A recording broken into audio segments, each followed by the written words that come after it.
सभी देशवासियों को मेरा नमस्कार। मेरा नाम है दीपक दिवाकर और आप सभी का स्वागत है आयनोज एकेडमी में। और हमारा काम है आपके लिए लर्निंग को इजी बनाना।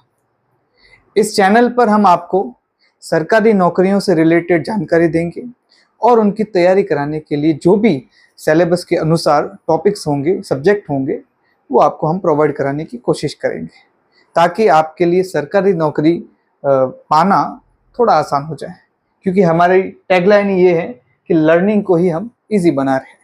ठीक है, अब जैसा कि थंबनेल आपने देख लिया होगा कि चतुर्थ श्रेणी कर्मचारी की जो भर्ती आई है राजस्थान सरकार द्वारा, उसके बारे में ये वीडियो है और ये हमारे इस चैनल का पहला वीडियो है। तो आप सभी से मैं रिक्वेस्ट करना चाहूँगा कि अगर आपके लिए ये वीडियो काम का हो, आप सरकारी नौकरी की तैयारी कर रहे हो, तो फिर इस चैनल को सब्सक्राइब कर लें और इस चैनल से जुड़ जाए।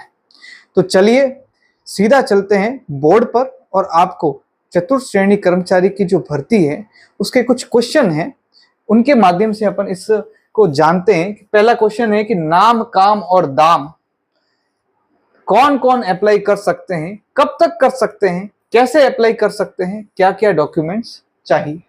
ठीक है, ये 5 क्वेश्चंस के आंसर हम इस वीडियो में देंगे। इसके अलावा भी और भी क्वेश्चन हैं, उसके लिए हम अलग वीडियो बनाएंगे। तो अभी इन 5 क्वेश्चन को सॉल्व करते हैं, इनके बारे में जो जानकारी है वो हम आपको देते हैं। तो टोटल पहले अपन सीधा इस पहले क्वेश्चन पे चलते हैं कि नाम। तो आपको दिख रहा है कि चतुर्थ श्रेणी कर्मचारी की ये भर्ती है जो राजस्थान सरकार ने निकाली है। टोटल पद जो है वो है 53,749। पहले पद कम निकाले थे लेकिन बाद में और बढ़ा दिए हैं। पहले 52,000 समथिंग पद थे, अभी 53,749 पद है। तो बहुत बड़ी भर्ती है पूरी हिस्ट्री के अंदर, तो सभी को अप्लाई करना है। अभी मैं बता दूंगा कि कौन कौन अप्लाई कर सकता है, तो सभी को अप्लाई करना है। हाँ, दूसरी चीज, काम क्या है। इस भर्ती के अंदर सिलेक्शन हो जाता है आपका, तो काम क्या करना है। तो कई लोगों के अंदर भ्रम बैठ गया कि चतुर्थ श्रेणी कर्मचारी है तो शायद बहुत ही निचले स्तर का काम होगा। तो देखिए, काम जो होता है वो कोई छोटा या बड़ा नहीं होता है, काम काम होता है।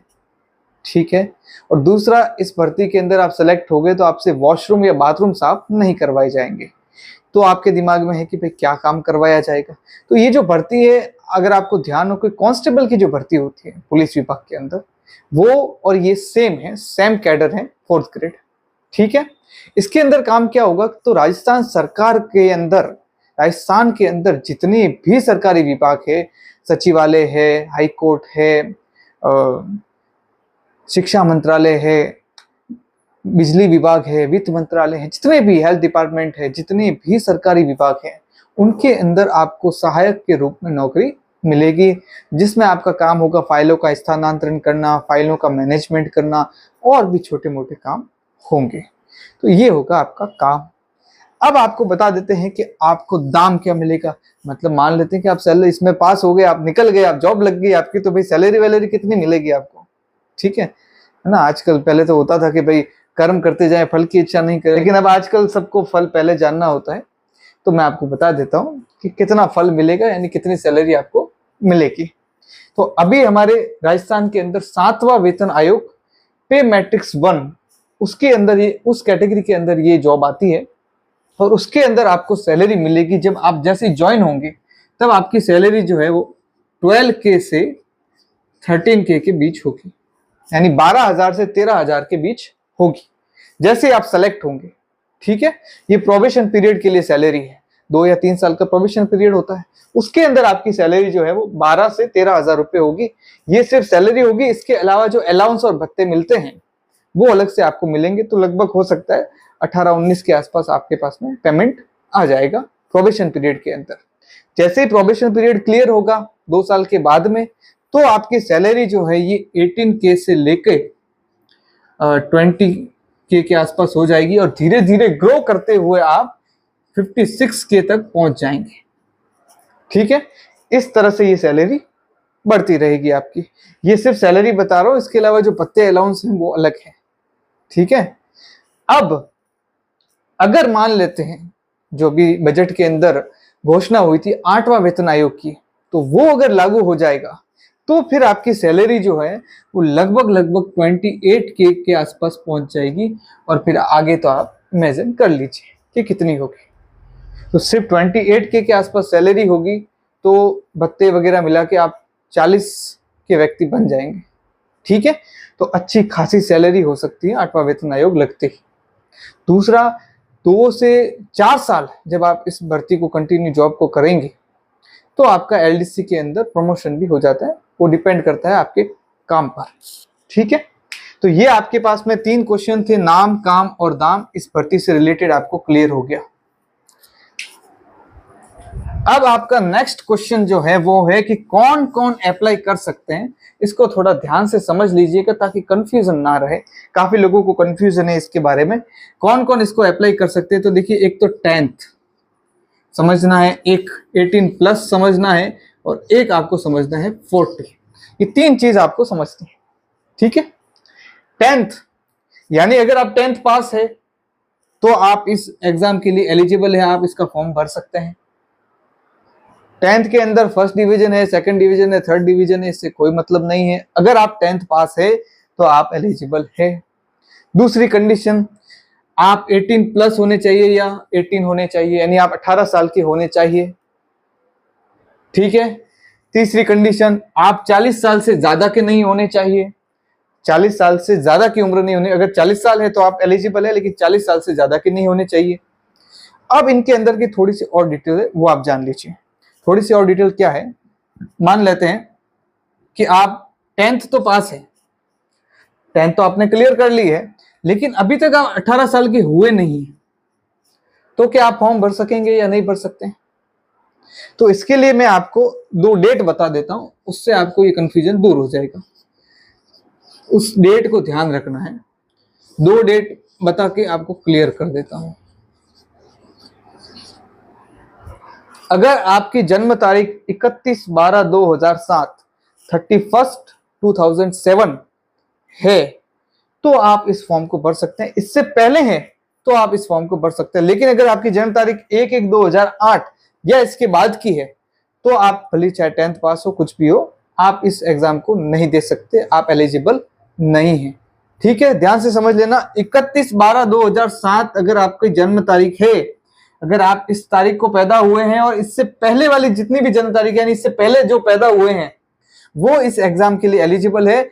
1 जनवरी 2008 वाले जो है वो इस एग्जाम के लिए एलिजिबल नहीं है, इसके नीचे वाले भी एलिजिबल नहीं है। ठीक है, ये बात होगी क्लियर। अब एक रेयर केस और हो सकता है, रेयरली होगा ऐसा, कि मान लेंगे आप 18 ईयर्स के तो हो गए हैं लेकिन 10th पास अभी नहीं हुए हैं।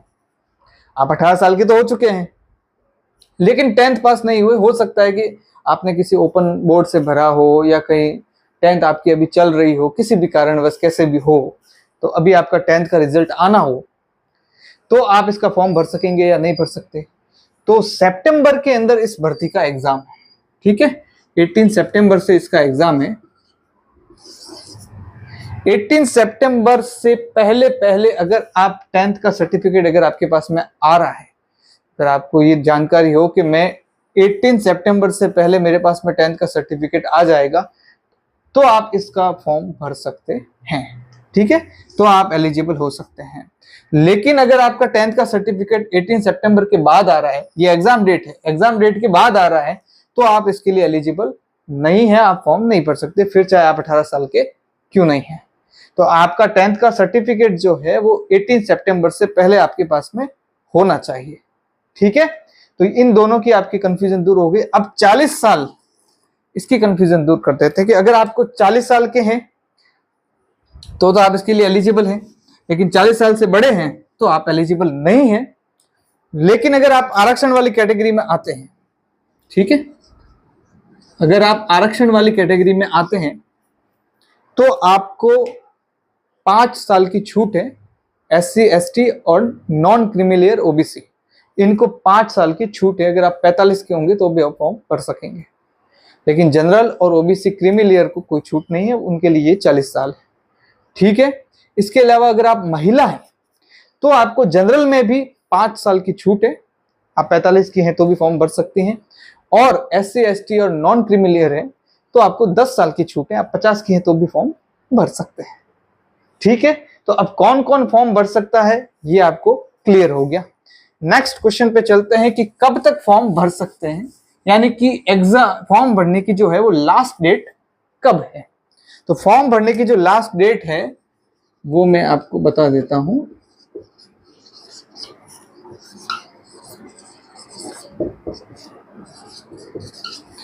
फॉर्म जो है वो स्टार्ट हो गए हैं भरने मार्च 21 से 21 से और अप्रैल 19, ठीक है, यानी 19 अप्रैल तक ये लास्ट फॉर्म भरे जाएंगे रात के 12 बजे तक। लेकिन आपको रात के 12 बजे तक वेट नहीं करना, इवन मैं कहूंगा कि आपको 19 अप्रैल का भी वेट नहीं करना है, उससे पहले ही आपको फॉर्म भर देना है।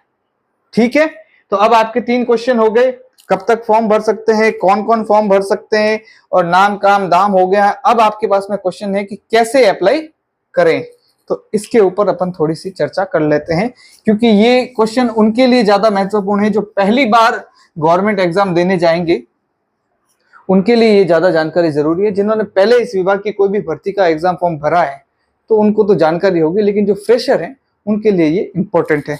तो जो फ्रेशर हैं वो थोड़ा ध्यान से सुन लें। एक तो आपके पास में एसएसओ, दूसरा आपके पास में ओटीआर, फिर है फॉर्म। इन तीनों चीज के बारे में आपको पता होना चाहिए। आपको गूगल पे जाकर लिखना है एसएसओ, ठीक है, एसएसओ राजस्थान। तो आपको एसएसओ राजस्थान की वेबसाइट मिल जाएगी ऑफिशियल, उस पर आपको जाना है। उस पर जाने के बाद में आपके पास में 2 ऑप्शन है, एक तो है लॉगिन और एक है रजिस्ट्रेशन। लॉगिन उनको करना है जिनके पास में पहले से ही एसएसओ आईडी बनी हुई है। लेकिन अगर आपकी एसएसओ आईडी नहीं बनी हुई है, आप पहली बार इस वेबसाइट पर गए हैं, तो आपको रजिस्ट्रेशन करना होगा।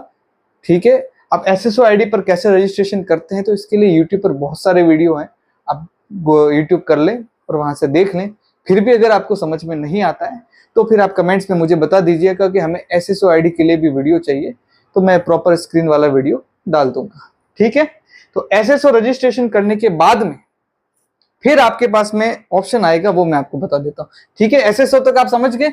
आपको एसएसओ वेबसाइट पर जाना है और वहां पर एसएसओ का रजिस्ट्रेशन करना है, लॉग इन करना है, और फिर जो डैशबोर्ड खुलेगा उसके अंदर राजस्थान सरकार के सारे एप्स आपको दिखेंगे और वहां एक सर्च ऑप्शन होगा ऊपर, उसमें आपको लिखना है सिंपल सा REC।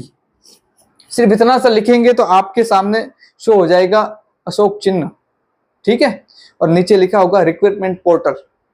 रिक्रूटमेंट पोर्टल पर आपको क्लिक करना है और उसके बाद में जो डैशबोर्ड खुलेगा वहां पर आपको दिखेगा कि जितनी भी भर्तियां इस विभाग के द्वारा निकाली गई है, ठीक है, वहां पर आपको क्लास 4 कंडक्टर सारी भर्तियां दिख जाएगी। लेकिन हमें क्लास 4 चाहिए। आप क्लास 4 के सामने अप्लाई नाउ लिखा हुआ है, वहां पर कैसे क्लिक करेंगे तो आपके सामने एक पॉपअप जनरेट हो जाएगा कि ओटीआर इज मैंडेटरी। अगर आप पहली बार भर रहे हैं तो हो सकता है, अगर आपने पहले एग्जाम दिया है ओटीआर भरा हुआ है आपका तो नहीं मांगेगा। लेकिन ओटीआर अगर आपका नहीं फिल है तो फिर आपको पहले ओटीआर फिल करना होगा। अब अपन ओटीआर के बारे में हम जानकारी दे देते हैं और आप जान लेते हैं कि ओटीआर क्या है। देखिए, ओटीआर जो है इसका फुल फॉर्म है वन टाइम रजिस्ट्रेशन। जो आपने डैशबोर्ड खोला है ना रिक्वायरमेंट पोर्टल वाला, ठीक है, मैं आपको लिखा रखता हूं ताकि ध्यान रहेगा। रिक्रूटमेंट पोर्टल वाला जो डैशबोर्ड खुला हुआ है ना, उसी के अंदर ऊपर की तरफ लिखा हुआ है वन टाइम रजिस्ट्रेशन, उस पर आपको क्लिक करना है और ओटीआर वाला जो है फॉर्म वो पूरा फिल करना है। वन टाइम रजिस्ट्रेशन क्या है मैं थोड़ा सा समझा देता हूं कि गवर्नमेंट द्वारा, राजस्थान सरकार द्वारा ये फैसिलिटी है कि आप इस विभाग के द्वारा, जो विभाग है मैं उस विभाग का नाम बता देता हूं, शायद आपको पता नहीं हो। इस विभाग का नाम है RSMSSB। इस विभाग के द्वारा जो भी भर्ती निकाली जाएगी उसके लिए ओटीआर पहले से ही फिल रहता है। फिर जब भी आप किसी भी दूसरी भर्ती के लिए फॉर्म भरते हैं तो ओटीआर के अंदर जो डिटेल्स हैं वो ऑटोमेटिकली फैच कर लेता है। और उस भर्ती से रिलेटेड कुछ और डॉक्यूमेंट्स अगर आपको चाहिएंगे तो फिर वो आपको अलग से फॉर्म भरते वक्त डालने होते हैं। बाकी ओटीआर से सारी डिटेल फैच कर ली जाती है। तो ओटीआर वन टाइम रजिस्ट्रेशन है, ये आपको करना है पहले, सबसे पहले। इसके अंदर आपकी सारी डिटेल्स फिल होगी, तो इसको बहुत सावधानी से भरना है।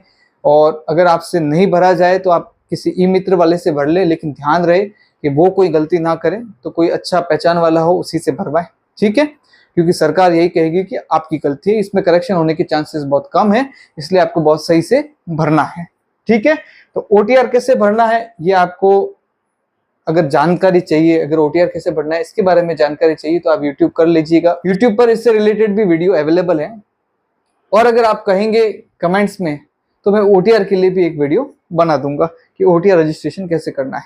अब OTR रजिस्ट्रेशन का पूरा प्रोसेस करने के बाद में ना आपको एक पेमेंट करना होगा। ठीक है, जैसे पूरा प्रोसेस हो जाएगा लास्ट में आपको पेमेंट करना है। पेमेंट दो कैटेगरी में है, 400 और 600। 400 और 600 फर्क आप समझ के होंगे। जो आरक्षण वाले श्रेणी में आते हैं उनके लिए 400 है, जो नहीं आते उनके लिए 600 है। ठीक है, ये पेमेंट आपको वन टाइम ही करना है, मतलब OTR के लिए और फॉर्म के लिए अलग अलग चार्ज नहीं है। यहाँ OTR करेंगे तभी आपसे ये पेमेंट लिया जाएगा। उसके बाद में जैसे OTR रजिस्ट्रेशन हो जाएगा, नंबर मिल जाएंगे, उसके बाद में आपको भरना है एग्जाम का क्लास 4 का फॉर्म। अप्लाई नाउ पे क्लिक करना है, और आपको फिर क्या क्या डॉक्यूमेंट चाहिए वो मैं आपको आगे बता रहा हूँ। ठीक है, तो वन टाइम पेमेंट आपको वहां पर देना है, उसके बाद में वापस फॉर्म भी भरना है। तो जो जो डिटेल OTR में भर गई होगी वो तो आपका ऑटोमेटिकली ले लेगा, उसके अलावा कुछ डॉक्यूमेंट्स और अपलोड करने होंगे, वो आपको मैं आगे बता रहा हूँ कि क्या होंगे। ठीक है, तो आपको ये चीज ध्यान रखनी है, एक तो SSO ID, फिर उसके बाद में OTR, ये दो चीजें होंगी तब उसके बाद में ही आप फॉर्म भर पाएंगे। ठीक है, अब लास्ट क्वेश्चन है आपका कि क्या क्या डॉक्यूमेंट्स आपको चाहिएंगे। डॉक्यूमेंट्स को ध्यान से समझ लीजिए। एक तो है फोटो, पासपोर्ट साइज फोटो है। ठीक है, एक है सिग्नेचर, एक है क्लास 10th का सर्टिफिकेट, और एक आपके मोबाइल नंबर, एक आपकी ईमेल आईडी। लगभग ये डॉक्यूमेंट्स आपको चाहिएंगे। ये दोनों तो आपके OTR से ही फैच कर लेगा। ये क्लास 10th वाली मार्कशीट अगर आपको वहां डालनी पड़ेगी। ठीक है, क्लास 10th वाली मार्कशीट आपको अपलोड करनी पड़ सकती है। सिग्नेचर और फोटो, इन दोनों के बारे में थोड़ा सा समझ लीजिए कि क्या कैसा फोटो होना चाहिए। फोटो जो है वो आपका पासपोर्ट साइज जैसा फोटो होता है ना, ऐसा फोटो होना चाहिए। ठीक है, इस फोटो के अंदर आपको आपका जो फोटो है वो एकदम सीधा ऐसे होना चाहिए, बाल यहाँ नहीं आने चाहिए, एकदम व्यवस्थित बाल होने चाहिए, आंख कान नाक मुंह सही से दिखना चाहिए। ठीक है, यूं नहीं कि आड़ी गर्दन कर रखी है, चश्मे लगा रखे हैं, पोज मार रखा है, तो स्टाइल वाले फोटो नहीं चलेंगे। बैकग्राउंड एकदम प्लेन होना चाहिए, व्हाइट होगा तो और बेहतर है। ठीक है, और व्यवस्थित तरीके से एकदम सीधे खड़े होकर, जैसे पासपोर्ट साइज फोटो होते हैं ना प्लेन, वैसा होना चाहिए, लेकिन 1 महीने से पुराना नहीं होना चाहिए। ठीक है, यूं नहीं हो कि आपके साल भर पहले मान लो आपने पासपोर्ट साइज फोटो निकाले हो किसी कारणवश, तो उन्हीं को आप लगा दें तो नहीं चलेगा। आपको 1 महीने पुराना ही फोटो लेना है, और हो सके तो फ्रेश ही निकलवा लें। ठीक है, तो ये एक पासपोर्ट साइज फोटो के बारे में। हाँ, अगर आपके नंबर के चश्मे लगते हैं तो फिर उन चश्मों के साथ में भी आप फोटो खिंचवा सकते हैं, लेकिन ध्यान रखना है कि फ्लैश जो है वो उस चश्मे पर ना पड़ा। ठीक है, अब बात कर लेते हैं सिग्नेचर की। सिग्नेचर जो है आपको ऐसे बॉक्स, एक व्हाइट पेपर लेना है प्लेन। ठीक है, प्लेन व्हाइट पेपर जो होता है ना A4 साइज का प्रिंट निकालने के लिए, वो पेपर लेना है, और उसके ऊपर साइड में एक जगह आपको 2 और 7 सेंटीमीटर, 2 सेंटीमीटर ऊंचा और 7 सेंटीमीटर ऐसे चौड़ा रेक्टेंगल साइज का एक बॉक्स बनाना है। इस बॉक्स के अंदर फिर आपको करने हैं साइन। ठीक है, इस बॉक्स के अंदर ही आपको साइन करने हैं, और फिर उसके बाद में इस फोटो को सिग्नेचर को स्कैन करके क्रॉप करना है। क्रॉप कहां से करना है? तो क्रॉप आपको यहां से ही करना है जहां बॉक्स बना हुआ नहीं है। मतलब सिग्नेचर को जब आप अपलोड करेंगे तो ये बॉक्स नहीं दिखना चाहिए, सिर्फ सिग्नेचर ही दिखने चाहिए। तो बॉक्स बनाने का क्या कारण है? बॉक्स बनाने का कारण इसलिए है कि ताकि ये साइज जो है ये सही से अवेलेबल हो जाए उनको, और वहां जो अपलोड करने के लिए जो साइज एलिजिबल कर रखी है उसी साइज में ये बन जाएगा आपके। ठीक है, ये चीज ध्यान रखनी है। सिग्नेचर वैसे ही करने हैं जो आपको याद रहे, क्योंकि एग्जाम देते टाइम में भी ऐसे ही सिग्नेचर आपको वहां पर करने पड़ेंगे, फिर मिसमैच हुआ तो आपको निकाल देंगे। ठीक है, तो ये ध्यान रखना। मोबाइल नंबर, ईमेल आईडी जो आपके आधार से लिंक हो, जिस पर आपको सूचना मिलती रहे, उसी को ही डालना है। तो ये हो गया फोटो, सिग्नेचर, क्लास 10th का सर्टिफिकेट और डॉक्यूमेंट्स की बात। एक लास्ट आपको जानकारी मैं दे देता हूं कि अगर आप आरक्षण वाली कैटेगरी में हैं, आरक्षण का लाभ लेना चाहते हैं, तो फिर आपके पास में 2 सर्टिफिकेट होने बहुत जरूरी है। एक तो इनकम सर्टिफिकेट और एक कास्ट सर्टिफिकेट, जो नया बना हुआ होगा, बहुत पुराना नहीं चलता है, साल भर के अंदर का होगा तो चल जाएगा। ठीक है, इनकम और कास्ट सर्टिफिकेट, ये दोनों सर्टिफिकेट आपको 19 अप्रैल जो लास्ट डेट है फॉर्म भरने की, उससे पहले आपके पास में होने चाहिए, बाद में है तो वैलिड नहीं माने जाएंगे। ठीक है, तो अगर आपको आरक्षण वाली कैटेगरी का लाभ लेना है, एज रिलैक्सेशन में हो या फिर बाद में सिलेक्शन के टाइम में हो, तो फिर आपके पास में ये दोनों सर्टिफिकेट पहले से होने चाहिए। तो इनको अभी आपके पास में समय है, अगर नहीं बने हुए हैं तो पहले इनको बनवा लीजिए, फिर उसके बाद में फॉर्म भरना है। ठीक है, तो ये हो गई आपकी जानकारी। अब आपके मन में अगर कोई क्वेश्चन या डाउट है तो आप कमेंट के अंदर बता सकते हैं, मैं उनके डाउट्स को क्लियर करने की कोशिश करूंगा, और अगर ज़रूरत लगी तो उसके लिए फिर मैं वीडियो भी बना दूंगा। अब आपके मन में कुछ सवाल रह गए होंगे कि सिलेबस क्या है, कैसे तैयारी करनी है, क्या स्ट्रेटजी रहेगी, कितना समय बचा है, तो इस सब के बारे में हम अगले वीडियो में चर्चा करेंगे। और आप निश्चित रहे, आइनोस एकेडमी आपकी पूरी मदद करेगी इस तैयारी को करने के अंदर। हम लर्निंग को जितना ईजी हो सकेगा उस तरह से प्रेजेंट करेंगे कि आपकी तैयारी हो जाए और आपका सिलेक्शन हो जाए। हम आपके साथ में हैं। ठीक है, तो अगर ये नॉलेज, ये वीडियो आपके काम आया है, आप तैयारी करना चाहते हैं, तो फिर इस चैनल को सब्सक्राइब कर लीजिए, इस वीडियो को लाइक कर दीजिए, और आपको लगता हो कि आपका दोस्त या रिश्तेदार कोई है ऐसा जो जिसके लिए ये वीडियो फायदेमंद हो सकता है, तो आप उसको भेज दीजिएगा, उसका भी भला हो जाएगा। और उसको भी कहिएगा कि इस चैनल से जुड़ जाइए। ठीक है, तो अब मिलते हैं अगले वीडियो के अंदर। जय हिंद, जय भारत।